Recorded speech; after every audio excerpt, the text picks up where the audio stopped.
I took the job as a night security guard at Blackwood Manor out of desperation. The pay was surprisingly good, mostly because no one else wanted it.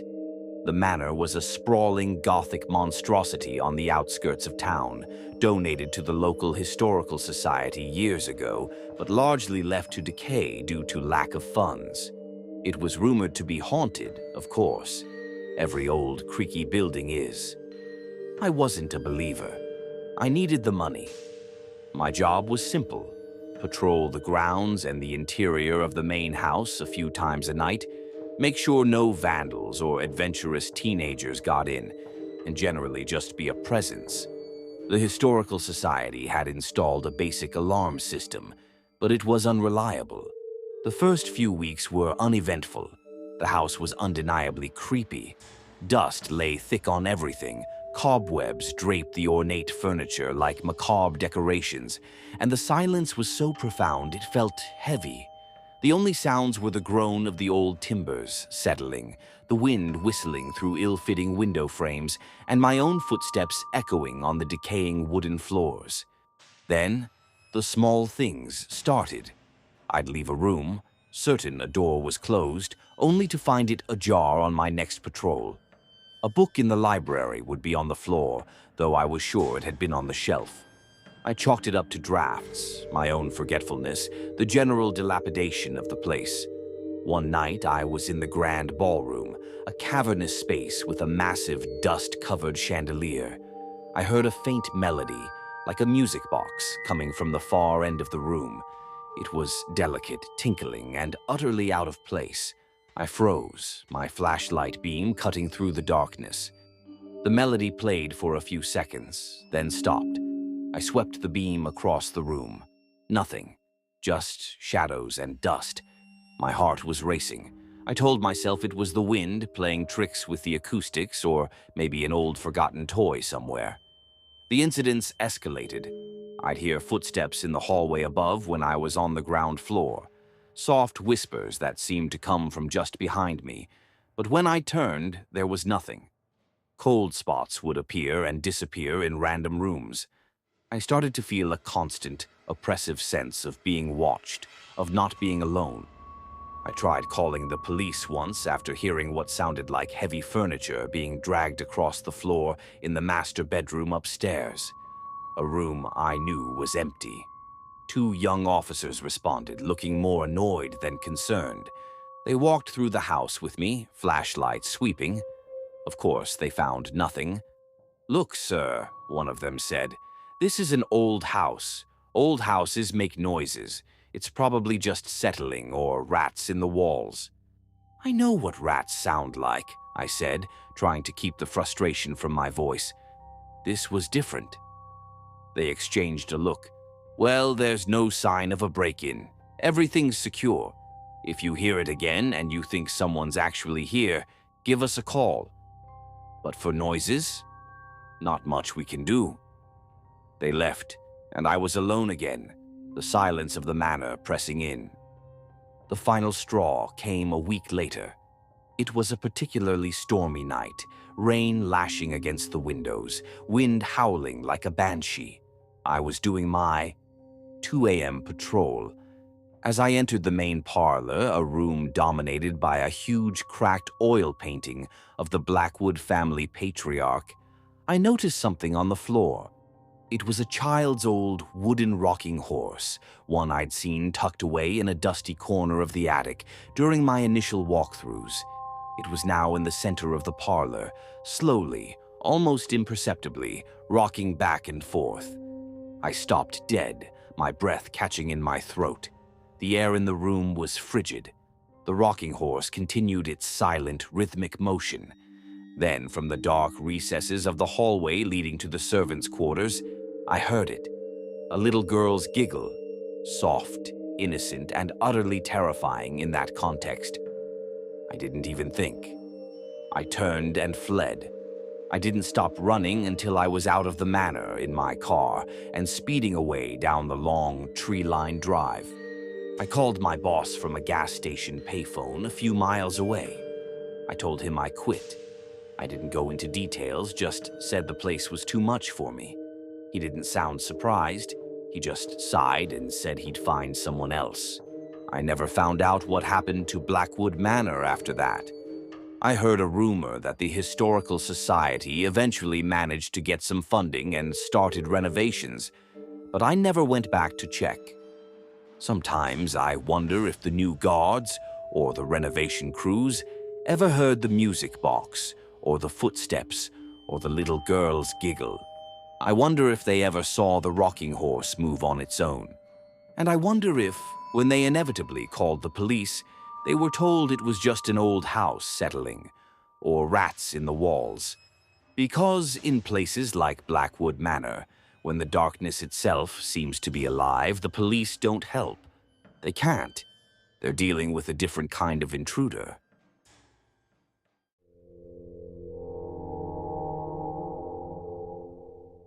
I've always loved the solitude of the deep woods. For years, my escape has been a small rustic cabin my grandfather built, nestled deep in the Adirondack Mountains. It's miles from the nearest paved road, accessible only by a rugged dirt track that's more a suggestion than a path. No electricity, no running water, and definitely no cell service. Just me, the towering pines, and the symphony of the wilderness. Or so I thought. It was late autumn, the air crisp and the leaves a riot of color. I'd planned a week-long retreat, a final communion with nature, before the heavy snows made the cabin inaccessible. The first few days were idyllic. I hiked, I read by the stone fireplace, I watched the deer graze in the small clearing. On the fourth night, I was jolted awake by a sound. It wasn't an animal. I'm familiar with the calls of owls, the rustle of raccoons, the distant howl of a coyote. This was different. It was a low, guttural chanting, almost a hum coming from deep within the woods. It rose and fell in an unsettling rhythm, punctuated by what sounded like a drum? A single heavy beat, thudding in time with the chant. My heart pounded. I crept to the small, grimy window, peering out into the moonlit darkness. The woods were still, the trees casting long, skeletal shadows. The sound seemed to be coming from the direction of a ridge about half a mile away, a place I rarely ventured. I told myself it was my imagination, or hunters performing some strange ritual, though hunting season hadn't officially started. I barely slept, the eerie sound a constant, unnerving presence until just before dawn, when it abruptly stopped.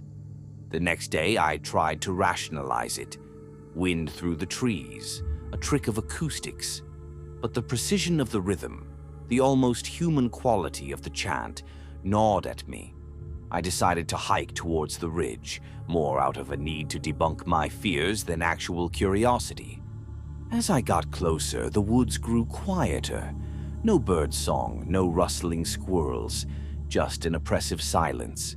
I found a small, recently used fire pit on the ridge, the ashes still faintly warm. Around it, strange symbols were etched into the dirt, symbols I didn't recognize.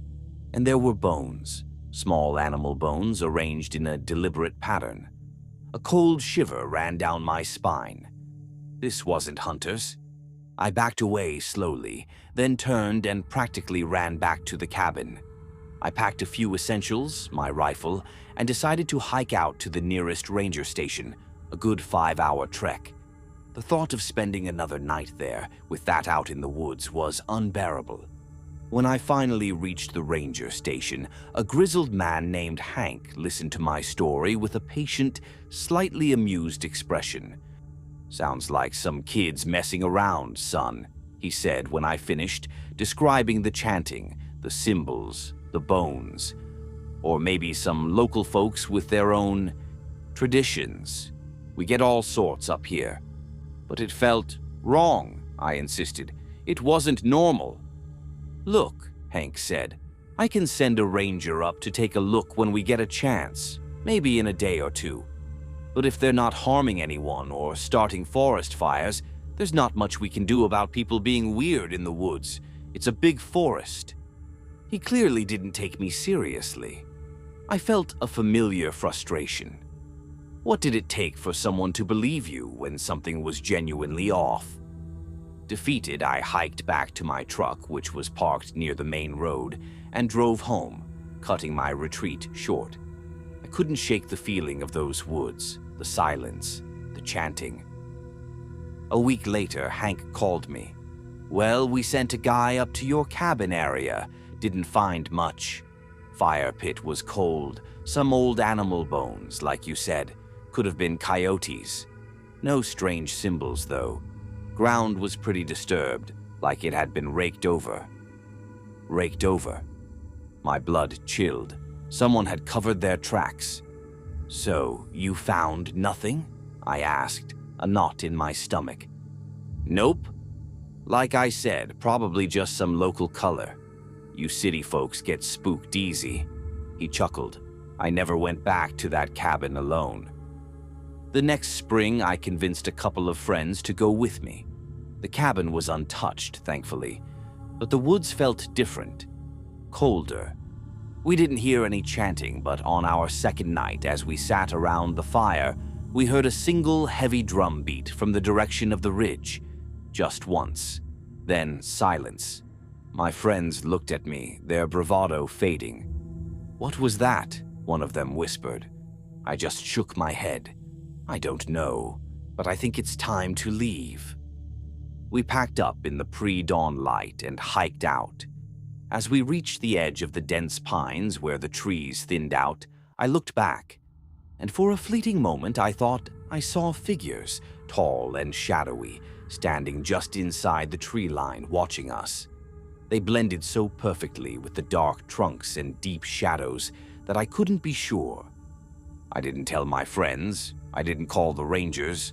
What was the point? They wouldn't find anything. They never did. Some things in the woods are best left undisturbed, and some things the police will never help you with because they don't believe they exist in the first place.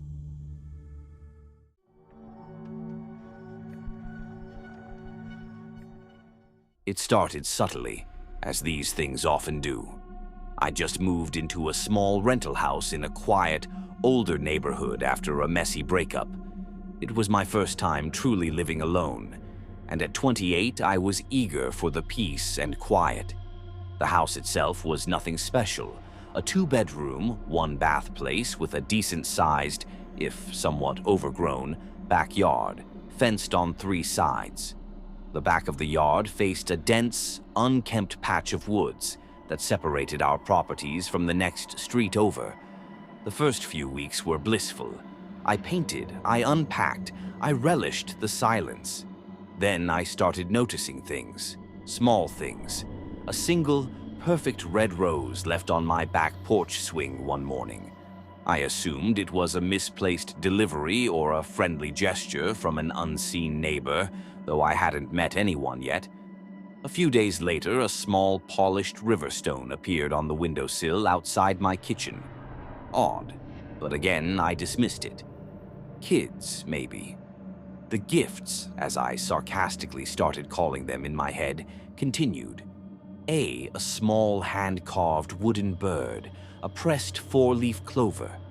They were always placed somewhere I'd find them, but never in a way that suggested someone had entered my house. Just around it. I started to feel a prickle of unease.